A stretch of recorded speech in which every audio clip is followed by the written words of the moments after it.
అండి, welcome back to rupees kitchen. ఈరోజు మన కిచెన్లో కాకరకాయ కర్రీ అండి. చాలా సింపుల్గా ఈజీగా అయిపోయే రెసిపీ అండి. కాకరకాయ అంటే భయపడతారు, చేదు ఉంటుందని చెప్పేసి. చేదు ఉంటుందని, సో చేదు లేకుండా మంచిగా ఉంటుందండి ఈ కర్రీ. సో దాని తయారీ విధానం చూద్దామా.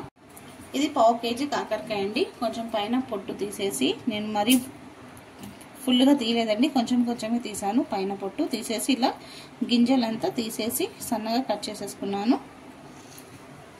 ఒక ఉల్లిపాయ, 2 టమాటోలు, కొంచెం కరివేపాకు, ఒక 4 to 5 పచ్చిమిర్చి, ఒక వెల్లిపాయ అండి, ఒక 6 to 7 రెబ్బలు వెల్లిపాయలు ఇలా పొట్టుతో సహా దంచి పక్కన పెట్టేసుకున్నాను. పల్లీ ఫ్రై అండి, 1 స్పూన్. ఇది బాగా ఫ్రై చేసేసుకొని చల్లగా అయిపోయినాక మిక్సీకి వేసేసుకోవాలండి పౌడర్. కొంచెం ఉప్పు వేసేసి, కొంచెం పసుపు వేసేసి కాకరకాయని బాగా ఇలా కలుపుతూ ఇలా పిసికేసుకోవాలండి. దీంట్లోనే చేదు వాటర్ అంతా వచ్చేస్తుంది. ఎంత మనం చేదు వద్దనుకున్నా కూడా కొంచెం చేదు ఉంటుందండి. అది హెల్త్కి మంచిది కాబట్టి, చాలా మంచిది కాబట్టి కాకరకాయ కర్రీ. కడాయి పెట్టేసుకొని దాంట్లో ఒక 4 టేబుల్ స్పూన్ ఆఫ్ ఆయిల్ వేసుకోవాలండి. ఆయిల్ కాగాక ఆవాలు, జీలకర్ర ఫ్రై అయ్యాక ఇలా మనం పసుపు, ఉప్పు వేసేసుకొని కలిపింది బాగా కడిగేసుకోవాలండి. ఒక 2-3 టైమ్స్ నేను కడిగేసుకున్నాను. ఇలా గట్టిగా వాటర్ పిండేసి ఇప్పుడు ఆయిల్లో వేసేసుకోవాలి. చాలా మంచిదండి హెల్త్కి కూడా కాకరకాయ. మనం చేదు ఉంటుందని చెప్పేసి భయపడతారు కానీ చాలా బాగుంటుంది. సో ఇప్పుడు దీంట్లో కాకరకాయ వేసేసిన వెంటనే కరివేపాకు ఎంత వేసుకున్నా మంచిదే అండి. సో ఒక 4 పచ్చిమిరపకాయలు, ఇది పెద్ద సైజు ఉంది కాబట్టి 4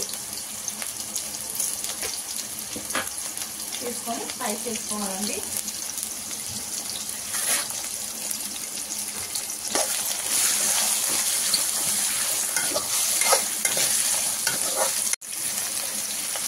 ఇలా ఫ్రై అవుతున్నప్పుడు దీంట్లో కొంచెం సాల్ట్ కొంచెం చూసి వేసుకోండి. ఎందుకంటే ముందే మనము కాకరకాయ వాష్ చేసేటప్పుడు పసుపు, ఉప్పుతో వాష్ చేసాం కాబట్టి చూసి వేసుకోండి. తక్కువ అయితే మళ్ళీ యాడ్ చేసుకోవచ్చు.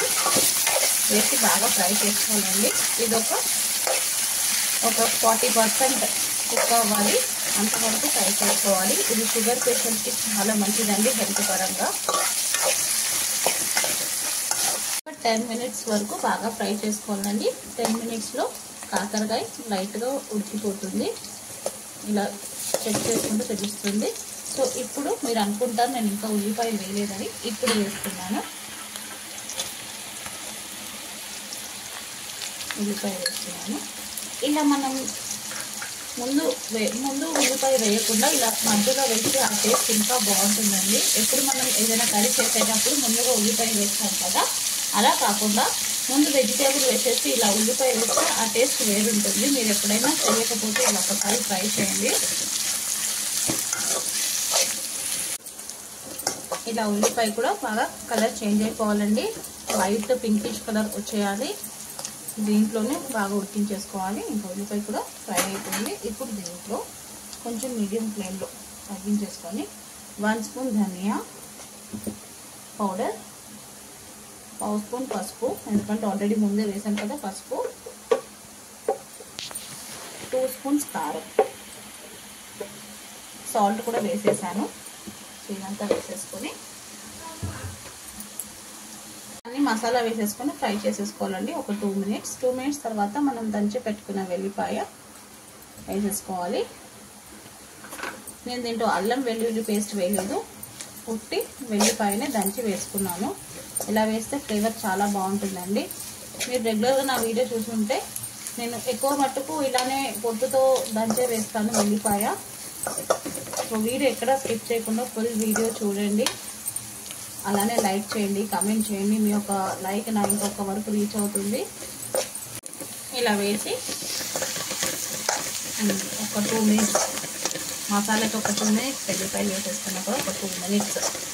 ఇప్పుడు మనం కట్ చేసి పెట్టుకున్న టమాటో, ఇది పెద్దది టమాటో 2 ఇంకా ముందు వాటర్ వేయను, ఇలానే ఇలా స్ప్రెడ్ చేసేసి మూసేస్తాను. ఒక 5 మినిట్స్ తర్వాత చూస్తాను. చూద్దామండి టమాటా ఎంతవరకు కుక్ అయిందో. టమాటా కూడా మంచిగా కుక్ అయిపోయింది. ఇదంతా బాగా కలిపేసుకోవాలండి. అందుకే నేను ఆయిల్ ముందే ఎక్కువగా పోసాను, వాటర్ ఎక్కడ యాడ్ చేయలేదు. ఓన్లీ ఆయిల్లోనే బాగా కుక్ అయింది. ఇంకా టమాటాలో నుంచి వచ్చే వాటర్లోనే కర్రీ కూడా మంచి కుక్ అయిపోయింది. చూడండి ఆయిల్ కూడా బాగా సపరేట్ అయిపోయింది. ఇంకా కర్రీ అయిపోయింది. లాస్ట్కి మనం ముందుగా ఫ్రై చేసి పెట్టుకున్న పల్లీల్ని మిక్సీ వేసుకున్నాను కదండి, అది 1 స్పూన్ యాడ్ చేస్తున్నాను. ఈ పౌడర్ యాడ్ చేయండి, చాలా బాగుంటుంది టేస్ట్. ఒక్కసారి మీరు ఇలా ఒకసారి ట్రై చేసి చూడండి, చాలా బాగుంటుంది. ఎలా ఉందో నాకు కమెంట్స్లో కూడా చెప్పండి. ఈ పౌడర్ వేసే వల్ల కర్రీ ఇంకా బాగా టేస్ట్గా ఉంటుంది. చపాతీలోకినా, జొన్న రొట్టెకినా, రైస్కినా చాలా బాగుంటుందండి కాకరకాయ కర్రీ. సో ఇది వేసేసి ఇంకా గ్యాస్ ఆఫ్ చేసేద్దామండి.